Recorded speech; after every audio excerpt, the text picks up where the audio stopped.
Okay, सो यहाँ तक अभी हम पढ़ चुके थे कि बहुत ज़्यादा चेंजेस हो रहे थे, मिनिस्ट्री में चेंजेस आ रहे थे। एडवर्ड शेरवेंडेस को हटा दिया गया था जॉर्जिया से, विक्टर यूशेंको ने यूक्रेन में इलेक्ट हो गए थे, अस्कर अकीयेव हमारे किर्गिस्तान में आ गए थे। तो बहुत सारे पॉलिटिकल चेंजेस हुए, जिसकी वजह से जो मेजर चेंजेस आए वो किसमें आए? जॉर्जिया में, इन 2006, फेब 2006 टू बी एक्यूरेट। तो फेब 2006 में क्या हुआ जॉर्जिया में? तो जॉर्जिया क्या कर रहा था? जॉर्जिया नाटो को ज्वाइन करने की कोशिश कर रहा था। तो वो चाह रहा था कि मैं नाटो ज्वाइन कर लूं। नाटो क्योंकि एक मिलिट्री ऑर्गेनाइजेशन है, तो जब वो ये मिलिट्री ऑर्गेनाइजेशन ज्वाइन करेगा तो सीआईएस के अंडर में जो डिफेंस मिनिस्टर्स आते थे, काउंसिल ऑफ डिफेंस मिनिस्टर्स आते थे, उसको वो नहीं कर सकता था, क्योंकि एक साथ आप दो मिलिट्री पार्ट्स को नहीं ज्वाइन कर सकते। तो या तो वो council of defence minister CIS की ज्वाइन करता या फिर वो नाटो को ज्वाइन करता। तो उसने क्या किया? सीआईएस के काउंसिल ऑफ डिफेंस मिनिस्टर से अपना नाम वापस ले लिया कि हम नहीं ज्वाइन करेंगे, we are going to join the NATO. वो दो मिलिट्री स्ट्रक्चर्स का पार्ट साइमल्टेनियसली नहीं हो सकता था। लेकिन ये जो जॉर्जिया था ये फुल मेंबर रहा, मेंबर सीआईएस का वो पूरी तरीके से रहा, उसने विड्रॉल नहीं किया था तब तक। और उसके बाद क्या हुआ, क्योंकि एडवर्ड शेरवेंडेस जो थे वो अब यहाँ से शेरवेंडेस जो थे, एडवर्ड शेरवेंडेस, वो जॉर्जिया से हटा दिए गए थे। तो अब यहाँ का जो नया प्रेसिडेंट बनकर आए थे वो थे प्रेसिडेंट साकाशविली। और साकाशविली ने क्या किया? इसके साथ साथ अच्छा एक चीज और हो रही थी कि जॉर्जिया फुल मेंबर तो रहा सीआईएस का, लेकिन उसके साथ जो लड़ाई चल रही थी, Georgia was facing South Ossetian War 2008 में। तो उसने बोल दिया हम डिफेंस मिनिस्टर के पार्ट नहीं रहेंगे, काउंसिल ऑफ डिफेंस मिनिस्टर का पार्ट नहीं रहेंगे, हमें नाटो ज्वाइन करनी है। नाटो क्यों ज्वाइन करनी थी? क्योंकि जॉर्जिया उस समय साउथ ओसेटियन वॉर फेस कर रहा था 2008 में, तो उसको नाटो ज्वाइन करना ज्यादा जरूरी हो गया था। तो अब इस समय जो प्रेसिडेंट थे, प्रेसिडेंट का नाम था साकाशविली। इन्होंने एक पब्लिक स्पीच दी, कैपिटल सिटी जो थी जॉर्जिया की, जो कैपिटल थी, इसका नाम था Tbilisi.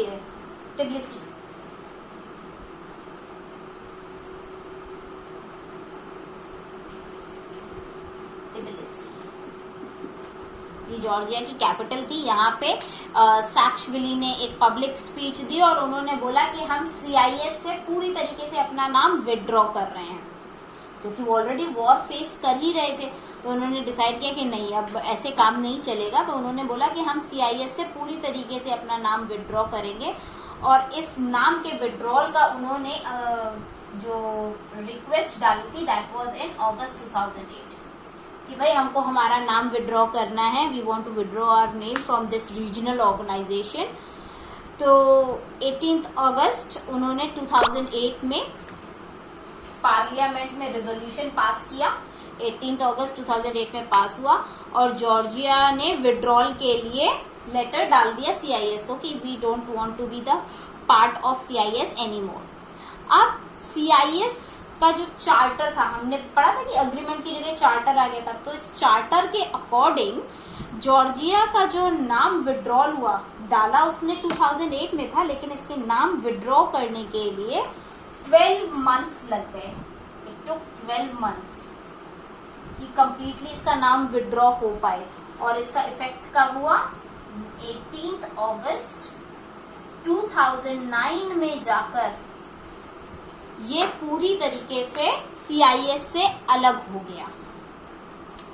Georgia was no more the part of CIS. अब इसमें क्या हुआ, ये तो हमने देख लिया कि 2009 तक ये जॉर्जिया एकदम सेपरेट हो गया, क्योंकि उसका अपना एक वॉर चल रहा था, उसकी अपनी प्रॉब्लम्स थी। वो ज्वाइन भी 2 साल बाद हुआ था, लेकिन निकल भी वो सबसे पहले गया। अब बात करते हैं कि एक पर्सन थे, इनका नाम था आइगर इवानोव।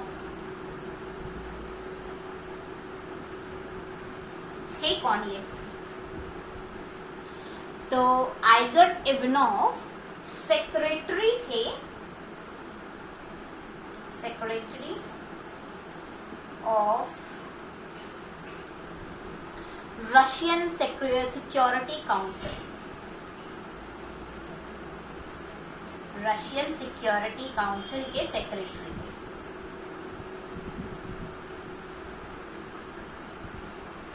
अब ये रशियन सिक्योरिटी काउंसिल के सेक्रेटरी थे। अब इन्होंने देखा, क्योंकि हमने अभी पढ़ा था कि ये 4 कंट्रीज ने मिलके EAEC बना लिया था, इन्होंने बेलारूस, रशिया और कजाकिस्तान, किर्गिस्तान ने मिलके ये EAEC साइन कर लिया था, बना लिया था। तो अब आइगर इवानोव को ये लगा कि उन्होंने मतलब अपने डाउट्स को भेजा, बताया, प्रेजेंट किया सबके सामने कि मुझे लग रहा है कि ये CIS ना उतना यूजफुल नहीं रह गया है, क्योंकि ये जो यूरेशियन इकोनॉमिक कम्युनिटी इन्होंने बनाई है ये ज़्यादा स्ट्रेंथन अप है, ये ज़्यादा कॉम्पिटेंट है, ये ज़्यादा सफिशिएंट है, जिससे कि जो बड़ी बड़ी कंट्रीज हैं उनको एकजुट बना के रख सके। तो EAEC उनको ज़्यादा कॉम्पिटेंट लग रही थी एज कंपेयर टू CIS। ये इन्होंने बोला कब? मार्च 2007 में, ठीक है। सो 2009 में जॉर्जिया निकला था, मार्च 2007 में इन्होंने ऐसा बोल ही दिया था। जॉर्जिया के पास तो एनीवेज 2008 में जॉर्जिया ने डाल दिया था कि भाई हमें निकाल दो यहाँ से, हमें नहीं रहना। तो मार्च 2007 में आइगर इवानोव ने बोला कि मुझे लग रहा है कि ये जो EAEC है ये ज़्यादा कॉम्पिटेंट है, ये सारे बड़ी कंट्रीज को ज़्यादा एकजुट बना के रख सकती है। मई 2009 में, तो ये मार्च 2007 हो गया, इसके बाद आता है हमारा मई 2009।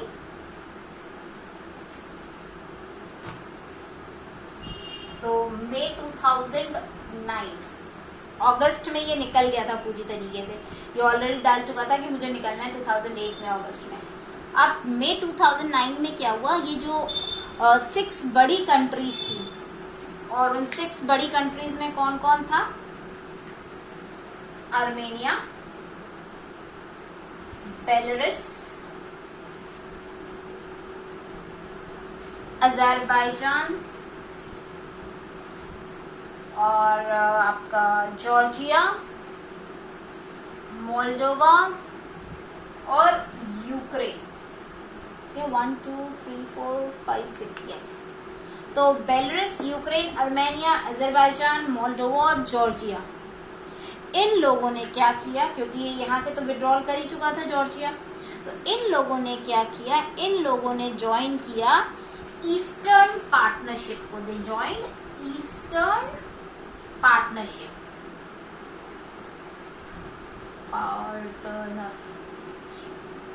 इन्होंने ईस्टर्न पार्टनरशिप को ज्वाइन कर लिया। ये एक ऐसा प्रोजेक्ट था जिसको यूरोपियन यूनियन ने इनिशिएट किया था, इनिशिएटेड बाय यूरोपियन यूनियन, और इस प्रोजेक्ट का नाम क्या था? Eastern partnership. तो इन 6 कंट्रीज ने क्या किया, ये अच्छी बड़ी 6 कंट्रीज थी, इन 6 कंट्रीज ने मई 2009 में यूरोपियन यूनियन को ज्वाइन कर दिया, ठीक है। सो आपका जो PDF है, उस PDF के according page number 2 is done. So now we come on page number 3। अब यहाँ पर आपको मेंशन है कि CIS का स्ट्रक्चर क्या था और डिसीजन मेकिंग प्रोसीजर्स क्या थे। तो सबसे पहले स्ट्रक्चर देखें तो CIS के स्ट्रक्चर में जो काउंट होते थे वो थे council of heads of states. जो स्टेट्स उसमें शामिल हैं उसके काउंसिल के हेड्स रहेंगे, एक टीम वो बनी हुई थी। Council of heads of government, government के हेड्स रहेंगे। काउंसिल ऑफ फॉरेन मिनिस्टर्स रहेंगे। काउंसिल ऑफ डिफेंस मिनिस्टर्स रहेगी। Council of commanders in chief रहेंगे जो फ्रंटियर ट्रूप्स पे रहते हैं। फिर इंटर पार्लियामेंट्री असेंबली रहेगी और इकोनॉमिक कोर्ट रहेगी। इनको आप पॉइंट वाइज कर सकते हो। तो स्ट्रक्चर में कौन कौन थे? हेड ऑफ स्टेट हो गए, हेड ऑफ गवर्नमेंट्स हो गए, फॉरेन मिनिस्टर्स की काउंसिल हो गई, डिफेंस मिनिस्टर्स की काउंसिल हो गई, कमांडर इन चीफ हो गए फ्रंटियर ट्रूप के, और जो इंटर पार्लियामेंट्री असेंबली थी वो हो गई, और इकोनॉमिक कोर्ट हो गई। अब ये जो इनकी एग्जीक्यूटिव बॉडीज थी CISR की, वो कौन कौन सी थी? वो थी economic council, council of permanent plenipotentiary representatives of the states, participants of the commonwealth under charter, और दूसरी bodies of the commonwealth and the executive community. So now ये तो हमारे सारे बॉडीज के नाम हो गए। अब ये काम कैसे करते हैं तो एक एक करके इसका डिस्क्रिप्शन दिया गया है ऑन PDF के पेज नंबर 3 पे। जैसे council of heads of states जो है, ये क्या करती है? ये सुप्रीम बॉडी थी CIS, सुप्रीम बॉडी है CIS की, जो कि सारी चीज़ों को डिस्कस करती है, सॉल्व करती है। कोई भी जो मेजर क्वेश्चन आते हैं जो कि कॉमनवेल्थ से कनेक्टेड होते हैं, कॉमन इंटरेस्ट के होते हैं, जो कि स्टेट्स के या फिर पार्टिसिपेंट्स के, तो उनको डिस्कशन का काम बेसिकली सुप्रीम कोर्ट टाइप, तो वो council of head of states देखती है। अब council of head of governments क्या देखती है? ये काउंसिल कोऑर्डिनेट करती है cooperation of executive authorities of the states. Cooperation of executive authorities of states मतलब पूरे के पूरे स्टेट्स के जो हेड्स हैं, कि स्टेट के हेड्स होते हैं ना, ये इकोनॉमिक हेड है, ये सोशल हेड है, ये होम मिनिस्ट्री का हेड है, तो उनके जो हेड्स हैं उनका कोऑर्डिनेशन मेंटेन करने का काम कौन करती है? Head of governments. तो इसमें आप देख सकते हैं कि पार्टिसिपेंट्स जो रहते हैं अलग अलग हेड्स के, अलग अलग स्ट्रीम्स के, उनके कोऑर्डिनेशन और कोऑपरेशन का काम करती है।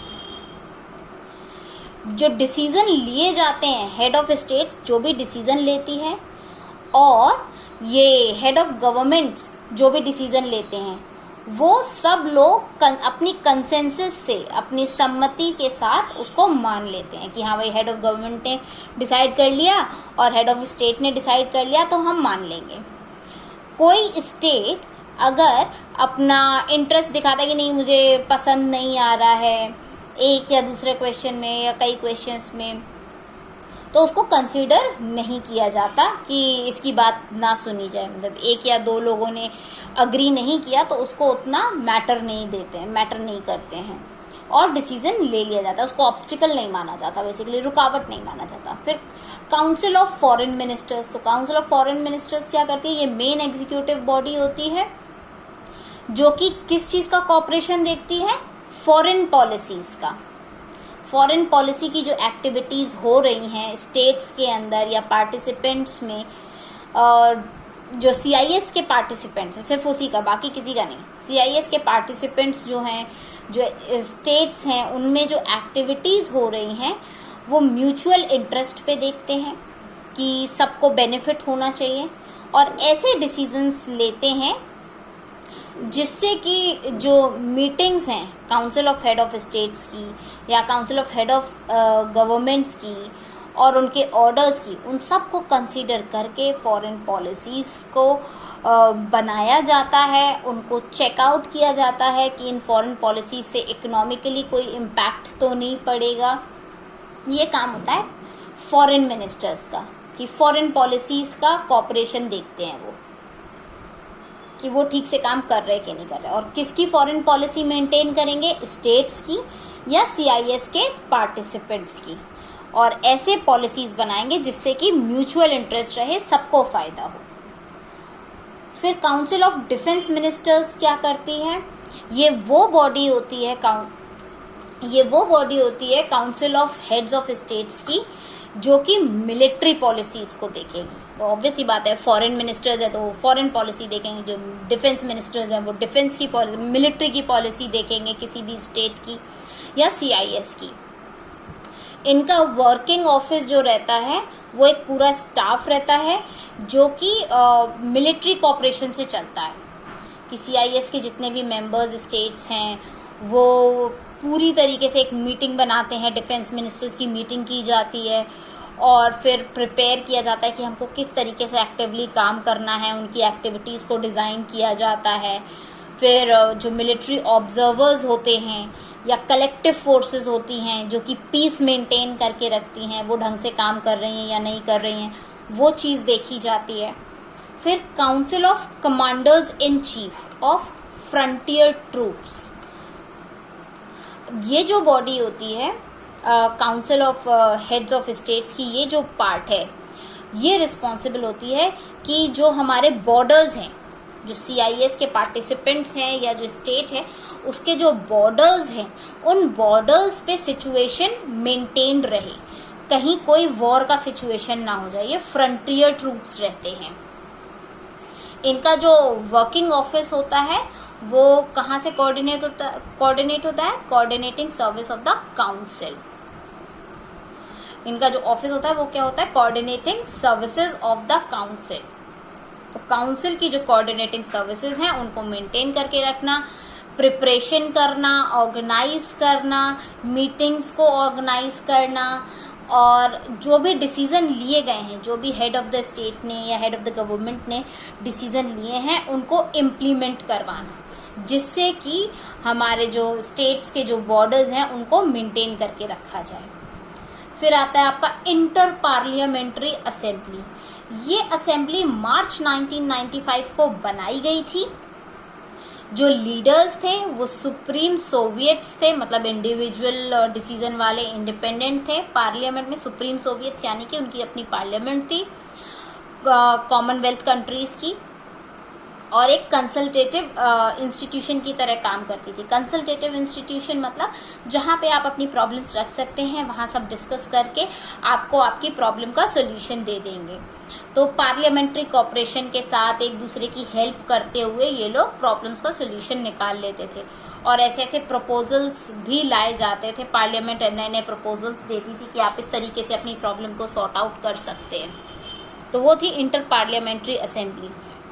अब ये जो असेंबली होती थी इसमें जो डेलीगेशंस होते थे स्टेट्स के या पार्टिसिपेंट्स के, सारे लोग बैठते थे, मतलब हर स्टेट से पर्सन्स आएंगे और उसमें पार्टिसिपेट करेंगे।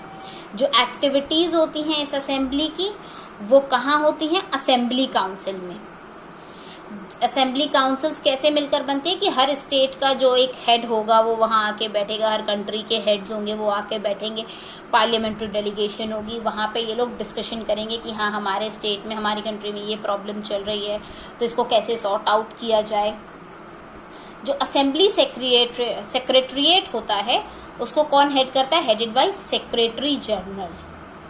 सेक्रेटरी जनरल जो होता है वो इसको पूरा मतलब उसका हेड होता है। असेंबली सेक्रेटरीट का जो हेड होता है वो सेक्रेटरी जनरल कहलाता है। और वो उसका काम क्या होता है कि हर मेंबर, हर काउंसिल, हर कमीशन अपना काम ढंग से कर रहा है या नहीं कर रहा है। अब क्योंकि जब इतनी ज़्यादा चीज़ें होती हैं तो डिस्प्यूट्स भी होते होंगे, आपस में लड़ाइयाँ भी होती होंगी, कई जगह डिसएग्रीमेंट भी देखने को मिलता होगा। तो जो इकोनॉमिक कोर्ट होती है उसका फंक्शन क्या होता है कि मीटिंग्स हेल्ड करवाना इकोनॉमिक कमिटमेंट्स की। जो भी CIS ने एक इकोनॉमिक कमिटमेंट बना के रखा है कि इकोनॉमिकली आपको ऐसे डील करना है, ये टेस्ट लगाना है, ये टैक्स देना है, तो उसको मेंटेन करने का काम इकोनॉमिक कोर्ट करती है। इनका रेफरेंस का पॉइंट क्या रहता है कि सब चीज़ें सेटलमेंट हो जाए विद इन द स्टेट बिना किसी कंट्रोवर्सी के। उसके लिए ये मीटिंग्स करवाती हैं, इकोनॉमिक कमिटमेंट्स को वापस से रिवाइव करवाती हैं, उनको रिवाइज करने के लिए बोलती हैं, और फिर एक म्यूचुअल अंडरस्टैंडिंग के साथ एक डिसीजन लेके फाइनल डिसाइड करती है कि ये चीज़ फॉलो हो जानी चाहिए। और वो डिसीजन किसके बेसिस पे लिया जाता है, जैसे हमारे जनरल कोर्ट्स या लॉज डिसीजन लेते हैं कॉन्स्टिट्यूशन के बेसिस पे, तो ये जो इकोनॉमिक कोर्ट होती है ये डिसीजन लेती है head of states, council of head of states और council of head of governments के बेसिस पे। अब आती है आपकी इकोनॉमिक काउंसिल। इकोनॉमिक काउंसिल क्या होगी, ये मेन एग्जीक्यूटिव बॉडी होती है जो कि इम्प्लीमेंट करती है सारे डिसीजंस को। अब हेड ऑफ स्टेट ने या हेड ऑफ गवर्नमेंट ने जो CIS के जो हेड ऑफ काउंसिल या हेड ऑफ गवर्नमेंट है उसने कोई डिसीजन ले लिया है या कोई अग्रीमेंट बना दिया है, जैसे agreement for creation of free trade zone, कि यहाँ पे आप फ्री ट्रेड कर सकते हैं, या एक प्रोटोकॉल दे दिया है कि इसके अकॉर्डिंग काम होना चाहिए, या फिर कोई दूसरा मैटर है, सोशल इकोनॉमिक कोऑपरेशन का कोई कोई मैटर है, तो उसके बेसिस पर, उसके ऊपर ये क्या करती है एग्जीक्यूटिव बॉडी, उसको इम्प्लीमेंट करवाने का काम करती है कि हाँ भाई ये रूल बना दिए हैं काउंसिल ने, गवर्नमेंट ने, and now you have to follow it. तो अब वो फॉलो करने का, वो इम्प्लीमेंटेशन का काम जो रहता है वो इकोनॉमिक काउंसिल का रहता है। ये काउंसिल अडॉप्ट करती है एक मेथड की डिसीजन ऑन मैटर्स, कि जितने भी मैटर्स हैं कॉम्पिटेंस से रिलेटेड, काउंसिल ऑफ हेड से related, council of head of government से रिलेटेड, जो उन्होंने ऑर्डर्स दिए हैं उन पे ये डिसीजन लेती हैं और बोलती है कि भाई ये ऑर्डर आया है और इसको फॉलो हो जाना चाहिए। और ये फॉलो कहाँ कराएगी? ऑब्वियसली जो पार्टिसिपेंट मेंबर्स हैं वहाँ फॉलो कराएगी। तो हमने अभी देखा कि कोर्ट ने क्या किया, जो ऑर्डर्स आ रहे थे, हेड ऑफ गवर्नमेंट या हेड ऑफ स्टेट्स कोई अगर ऑर्डर ले रही थी तो वो ऑर्डर को बीच में डिस्प्यूट्स ना हो उसको सॉर्ट आउट करवा रहे थे, इकोनॉमिक ऑर्डर्स को। इकोनॉमिक कोर्ट ने प्रॉब्लम्स को सॉर्ट आउट किया with meetings and without any controversies. फिर इकोनॉमिक काउंसिल ने क्या किया, जो भी रूल्स एंड ऑर्डर्स बने उनको इम्प्लीमेंटेशन का काम किया। अब आती है हमारी एग्जीक्यूटिव कमिटी।